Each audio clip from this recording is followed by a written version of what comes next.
Assalomu alaykum qadrdonlar. Qulupni yetishtirishni boshlaganimga 4 yildan oshdi qadrdonlar. Bu vaqt ichida qancha xatoliklar bo'lgan. Mana shu xatoliklar meni 20%, 30-40% hosildorligimni olmasligimga sababchi bo'lgan.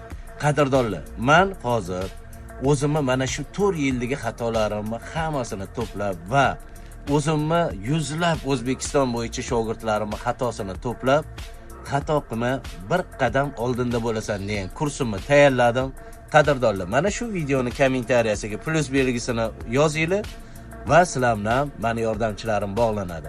Kursimda gidroponik usulida qulupniylarga beriladigan o'g'itlar, doimiy profilaktikasi, hasharotlarga, kasalliklarga qarshi profilaktika, mana shu qulupni yetishtirish jarayonida qilingan xatolarni hammasini bitta joyga jamlaganman.